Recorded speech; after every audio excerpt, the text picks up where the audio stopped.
Israel said the entire population of the northern Gaza Strip should evacuate within 24 hours. That is where we're starting the show. I'm Jeff Pierre, and this is The 7 from The Washington Post. It's Friday, October 13th.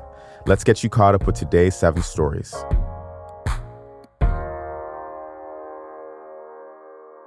The evacuation order of 1.1 million people comes ahead of an expected Israeli ground invasion.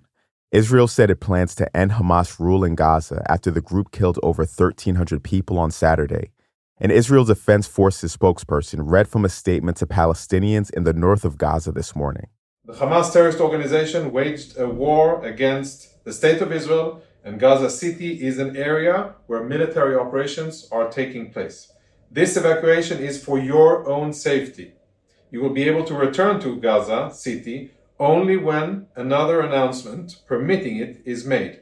The United Nations has warned that the evacuation would have devastating humanitarian consequences. Food, water, fuel, and medicine are running out as Israel imposes a siege on the densely populated territory, and there's no way for civilians to escape. Border crossings out of Gaza are closed. Over 1,500 people in Gaza have been killed in Israeli airstrikes, and casualties are expected to rise. Israel said yesterday it had dropped a staggering 6,000 bombs on the besieged territory so far. Hamas said today that Israel's airstrikes had killed 13 of the hostages it's holding captive in Gaza. Cities across the U.S. have stepped up security today as a former Hamas leader called for worldwide protests in support of Palestinians. Some Jewish schools and synagogues plan to close today.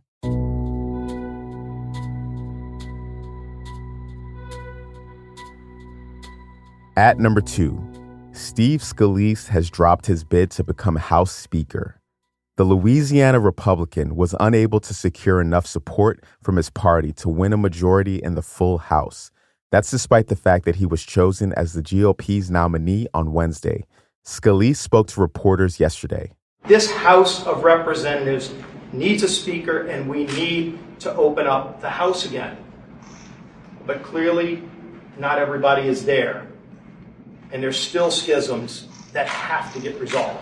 Without a speaker, the House cannot pass legislation to aid Israel or to avert a government shutdown next month.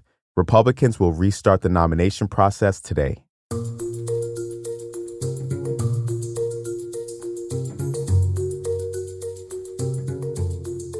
At number 3, Senator Bob Menendez was charged with conspiring to act as a foreign agent. The charges come after a federal indictment last month. It alleged that the powerful New Jersey Democrat and his wife accepted bribes in exchange for exerting his political influence. Menendez was hit with new charges yesterday after federal prosecutors rewrote their indictment against him. It means he faces even more intense legal peril as he continues to resist calls to resign.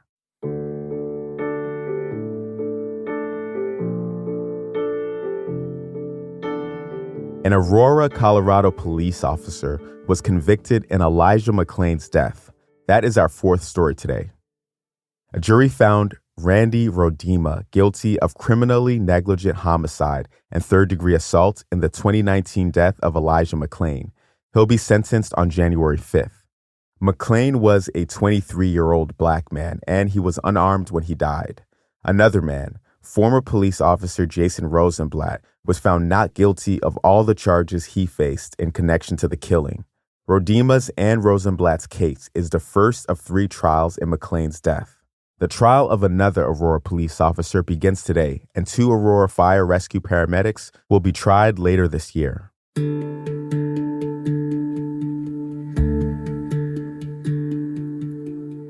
Number 5, 2/3 of schools struggle with high absenteeism. This is according to a new report.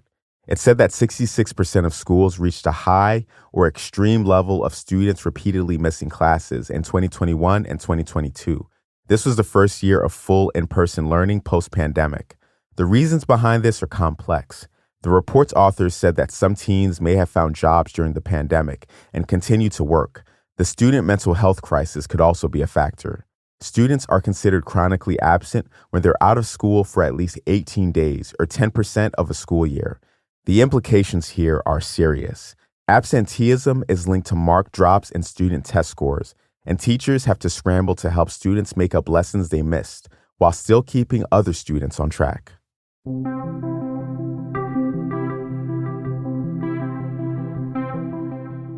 At number 6, scientists may have found a way to tell when coma patients are conscious.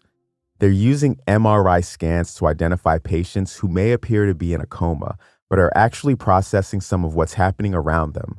About 15% of brain injury patients believed to be unresponsive could have this hidden consciousness, and the scans can improve their chances of getting the right care and recovering, and not being taken off life support too soon.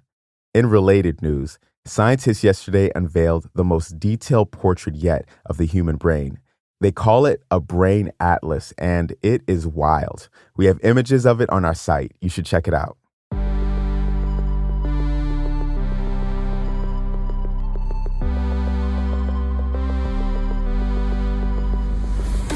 Taylor Swift's Eras Tour movie is finally here. That is our last story today. The film showcases the songwriter's record-breaking tour. It had its premiere in Hollywood this week, where Beyoncé made a surprise appearance. It started showing in theaters last night. Tickets for the film cost $19.89 for adults. That, of course, is a reference to Swift's 1989 album. She's set to release a new recording of that album this month. Children and seniors will pay $13.13. This is a reference to Swift's lucky number. And as Taylor said herself, Eras attire, friendship bracelets, singing, and dancing are encouraged.